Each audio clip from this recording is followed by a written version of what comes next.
Kumusta mga kalohikal? Maligayang pagdating sa ating munting channel na Lohikal na Kristo. Ang Lohikal na Kristo ay magbibigay ng lohikal na reaksyon sa kapanganakan ng Islam at ng kanilang banal na libro. Kapanganakan ni Muhammad. Ang kapanganakan ni Muhammad ay naganap sa isang pamilyang pagano sa Mecca. Ang kapaligiran niyang ito ay punong-puno ng pagsamba sa mga Diyos-Diyosan at idolatria. Kung susuriin, walang anumang anghel ikong pagbati o malinaw na banal na pagpapahayag sa kanyang pagdating.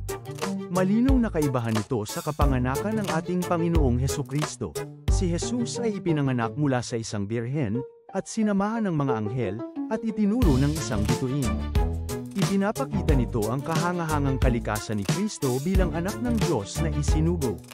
Ang kapanganakan ni Muhammad, na walang anumang supernatural na patotoo, ay isang makabuluhang punto. Kinukwestiyon nito ang kanyang pambihirang katayuan sa Islam. Ang pagkakaiba ay nagpapahiwatig ng kanyang pagiging simpleng tao lamang, hindi tulad ng ating banal na tagapagligtas. Unang paghahayag. Ang unang paghahayag ni Muhammad ay inilarawan bilang isang nakakatakot at mapaminsalang karanasan. Siya ay natakot ng lubos at halos sinakal ng isang nilalang, na nagdulot sa kanya ng matinding kalituhan at pangamba. Malinaw na hindi ito ang inaasahang karanasang ibinigay ng isang banal na anghel. Ayon sa mga ulat, si Muhammad ay labis na nag-ambala at kinonsidera pa ang pagpapakamatay. Ang gayong psikolohikal na pagkabalisa ay hindi magmumula sa isang mensahe ng kapayapaan mula sa Diyos, kundi sa isang espiritu ng pagkalito at kasamaan. Ang isang tunay na propeta ay dapat tumatanggap ng mga mensahe ng may kapayapaan at kalinawan. Ang kawalan ng katiyakan ni Muhammad sa pinagmulan ng mensahe ay nagtatanong sa kabanalan nito. Panahon ng Mekan. Ang panahon ng Mekan ay nagpapakita ng isang yugto ng paghiram ng teolohiya mula sa Judeo-Christian na tradisyon. Mapapansin ang maraming pagkakatulad sa mga kwento ng Biblia, na nagpapakita ng kakulangan ng tunay na bagong paghahayag. Sa panahong ito, nagpakita rin ang Quran ng moral na kalabuan, lalo na tungkol sa pagpapahintulot sa maraming asawa. Ang mga talata ay nagpapakita ng pag-akumuda sa mga kasalukuyang kultura. Ito ay hindi naaayon sa perpektong moralidad ng lumang tipan. Ito ay nagpapahiwatig na ang mga unang turo ay nagpapalawak lamang. Ito ay ang pag-angkop ng mga dating ideya upang umangkop sa lokal na kultura sa halip na isang radikal na pagpapahayag ng katotohanan ng Diyos. Ang Hijra. Ang Hijra ay markado bilang isang moral na pag-urong mula sa isang mapayapang taga-Mecca patungo sa isang pampulitika militar na pinuno sa Medina. Ang paglipat na ito ay nagpapakita ng pagbabago sa pamamaraan mula sa pangangaral patungo sa kapangyarihan.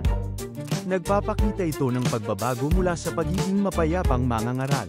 Ang paglipat sa Medina ay nagbigay daan kay Muhammad na gumamit ng sapilitan at armadong puwersa, na taliwas sa prinsipyo ng mapagmahal na pag-eebanghelyo.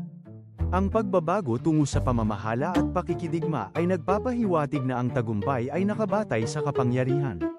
Ito ay hindi nakabatay sa teolohikal na katotohanan o espiritual na pananampalataya, na siyang pundasyon ng Kristyanismo.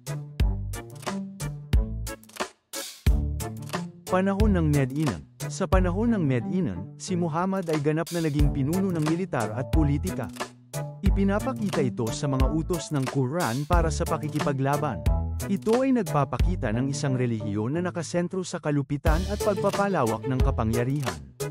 Ang Quran 9:5 ay nag-uutos, kung natapos na ang mga banal na buwan, patayin ang mga pagano saan man ninyo sila matagpuan. Ang marahas na talatang ito ay nagpapakita ng paggamit ng puwersa.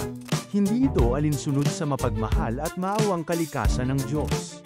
Ang mga insidente ng pag-atake, labanan, at pagpapatalsik ng mga tribo ng Hudyo. Ito ay nagpapakita ng malaking paglipat mula sa pagiging isang tagapagtaguyod ng kapayapaan. Ito ay nagdudulot ng tanong kung ang ganitong uri ng pamumuno ay umaayon sa banal na kalooban. Kamatayan ni Propeta Muhammad. Ang tradisyon ng Muslim mismo ay nagpapahiwatig na si Muhammad ay namatay dahil sa lason na ibinigay sa kanya. Ang naturang kamatayan ay tila nakakahiya para sa isang propetang inaangkin na may banal na proteksyon. Ang lason na ito ay sinasabing nagdulot ng pagputol sa kanyang aorta. Ito ay sinusuportahan ng Quran na nagsasabi na ang isang huwad na propeta ay puputulan ang kanyang aorta.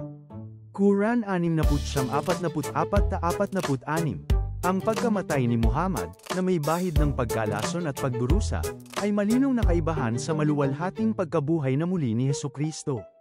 Ang kanyang kamatayan ay humahamon sa kanyang prophetikong pag-aangkin.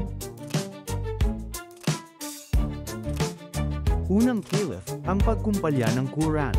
Ang pagtatangka ng unang Caliph, si Abu Bakar, na tipunin ng Quran ay naganap dahil sa pagkawala ng mga tagapagmemorya. Ang pag-aalinlangan sa pagiging maaasahan ng memorya ay nagpapakita ng kakulangan ng orihinal na pagpapanatili ng teksto. Ang gawaing ito ay hindi pinahintulutan ni Muhammad habang siya ay nabubuhay. Nagtatanong ito sa mga Muslim, ang pagtipon ba ng Quran ay isa ring paghahayag? Naniniwala ang mga Muslim na si Muhammad ang huling propeta datapwat wala ng pagpapayag na mabibigay ang alak kanimuman.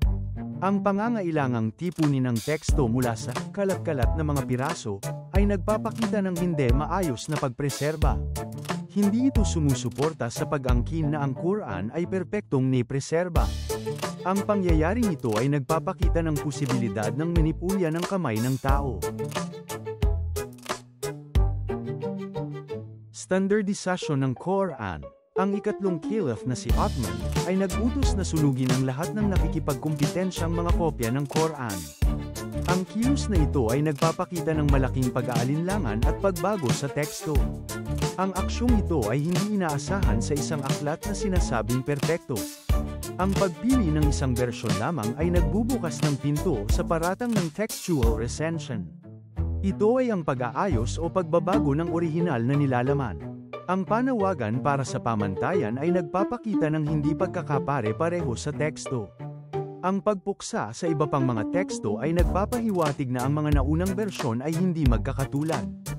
Ang pagiging hindi pare-pareho ng mga unang mga kopya ay nagpapababa sa pag-aangkin ng pag-iingat ng Diyos sa Quran. Sana ay marami kayong natutunan mula sa video na ito. Magkomento sa ibaba para sa inyong mga kaisipan hinggil sa lohikal na reaksyon sa kapanganakan ng Islam at ng kanilang banal na libro. Sa layuning maabot ng katotohanan ng mga tao at lalo na ang mga kapatid natin na mga Muslim, suportahan po ninyo ang channel na ito sa pag-like, komento at pag-subscribe.